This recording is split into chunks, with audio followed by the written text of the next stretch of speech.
The word queer can mean several things at once. For some people, it is a broad umbrella term for sexual and gender minorities, people whose identities, relationships, or experiences do not fit heterosexual or cisgender norms. For others, it is a personal identity, chosen because it feels more open than labels like gay, lesbian, bisexual, transgender, or non-binary. And for others still, queer is political, a way of rejecting rigid social rules about sexuality, gender, respectability, and belonging. That flexibility is part of the word's power, but also part of why it can be confusing. Queer is not just a synonym for LGBTQ, and it is not accepted equally by everyone. It carries history, pain, resistance, and debate. To understand the word, we have to look at how it moved from meaning strange, to becoming an insult, to being reclaimed by activists, scholars, artists, and individuals. Originally, queer meant something like strange, peculiar, or out of the ordinary. It did not begin as a specific word for sexuality or gender. Over time, especially by the late 19th century, it became a slur used against people perceived as homosexual, gender non-conforming, or otherwise outside sexual and gender expectations. Like many insults, it worked by marking someone as abnormal. It suggested that being different from heterosexual and gender-conforming society was shameful. For many LGBTQ people, especially older generations, the word is tied to harassment, exclusion, and violence. That history has not disappeared. Even today, context matters deeply. A word used by someone to describe themselves can feel very different when used by someone else with contempt. This is why queer remains emotionally charged. Its past is not separate from its present. The major shift in the word's public meaning came through reclamation. Beginning especially in the late 1980s, activists started using queer deliberately as a positive or defiant self-description. This was not simply about changing vocabulary. It was about confronting stigma directly. Reclaiming a word means taking language once used to wound and using it to build solidarity, identity, and power. In the context of the AIDS crisis, political neglect, and widespread discrimination, queer activism often had an urgent and confrontational tone. The message was not just, "We want acceptance." It was also, "We refuse shame." By using queer, activists rejected the demand to become invisible, respectable, or easily categorized. The word became a banner for people who wanted liberation rather than mere tolerance. As an umbrella term, queer can refer to a broad spectrum of non-heteronormative sexual and gender identities. Heteronormative means the assumption that heterosexuality is normal, natural, or default, and that other forms of desire or family life are deviations. Queer can include people who are gay, lesbian, bisexual, pansexual, asexual, transgender, non-binary, gender non-conforming, or who use other labels entirely. But the umbrella is not always simple. Some people under the LGBTQ umbrella do not identify as queer, and some people who identify as queer may resist more specific categories. The usefulness of the term is that it can create space when existing labels feel too narrow. Its limitation is that a broad word can blur differences. Queer can bring people together, but it does not erase the distinct experiences within LGBTQ communities.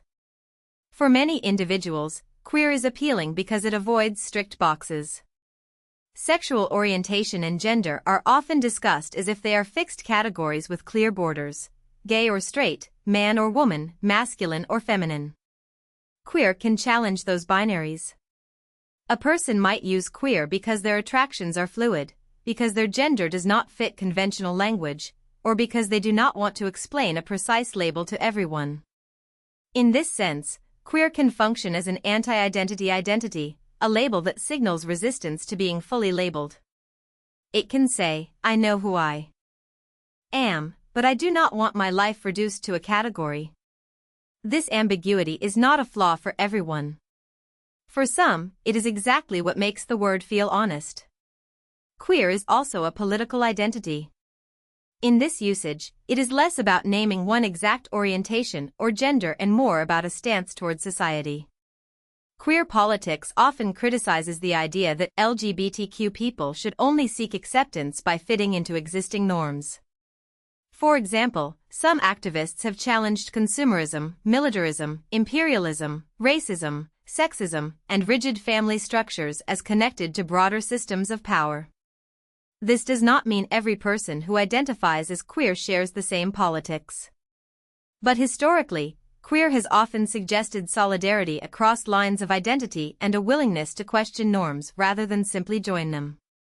Supporters may contrast queer politics with assimilationist approaches that focus mainly on gaining access to institutions as they already exist, such as marriage, the military, or mainstream corporate culture. The word also connects to earlier movements for gay liberation, including the energy surrounding events like the Stonewall Rebellion. Stonewall was not the beginning of LGBTQ resistance, but it became a powerful symbol of refusal, a moment when people pushed back against policing, humiliation, and state control. Queer politics often draws from that spirit. It emphasizes that LGBTQ history is not only about legal reforms or visibility campaigns, but also about protest, mutual aid, survival, and challenging authority.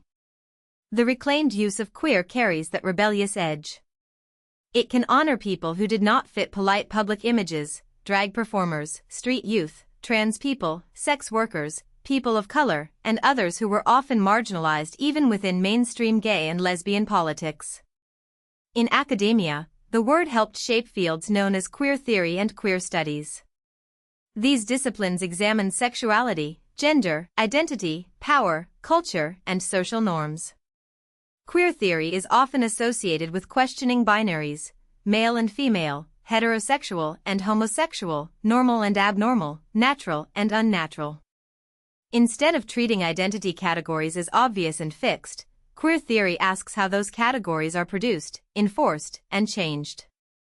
Queer studies may focus directly on LGBTQ lives, histories, literature, film, law, health, or politics. But it can also analyze broader systems of normativity, the pressures that tell people what kinds of bodies, desires, relationships, and families are legitimate.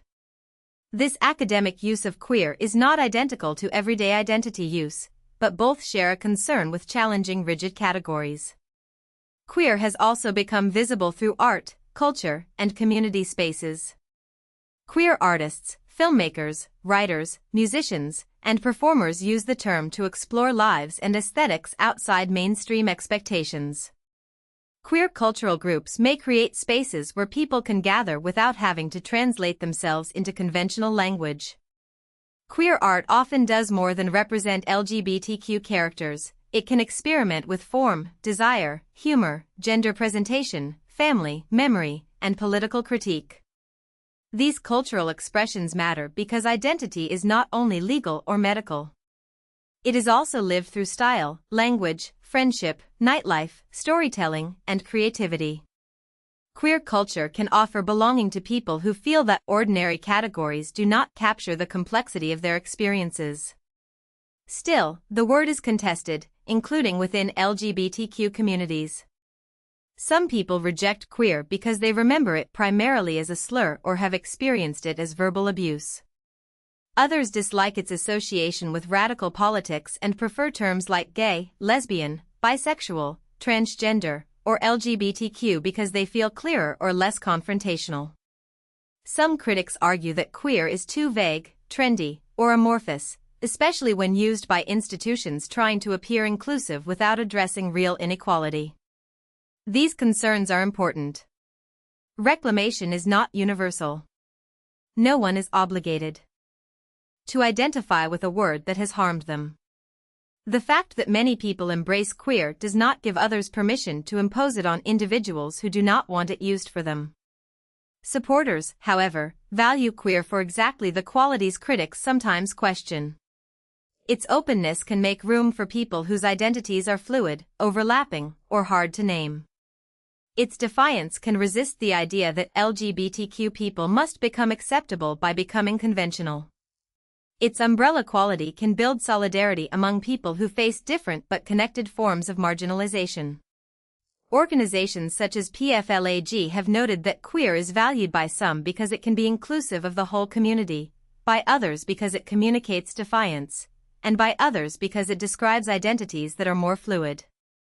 Recent studies have found that a notable share of non-heterosexual people and an even larger share of transgender, non-binary, and gender non-conforming people identify as queer. That does not make it universal, but it shows why the term remains significant. So what does queer mean today? It depends on context, speaker, and intention. It can be an umbrella term for LGBTQ experiences, a personal identity for someone who rejects narrow labels, a political challenge to sexual and gender norms, or an academic framework for analyzing power and normativity. It can be empowering in one setting and painful in another. The safest and most respectful approach is to follow how people describe themselves. If someone identifies as queer, the word may carry pride, freedom, and belonging. If someone does not, their choice deserves equal respect. Queer's complexity is the point. It is a word shaped by insult and resistance, ambiguity and solidarity, identity and critique. Its story shows how language can carry harm, and how communities can transform language into a tool for survival and liberation. If you found this helpful, please like this video and subscribe for more explainers.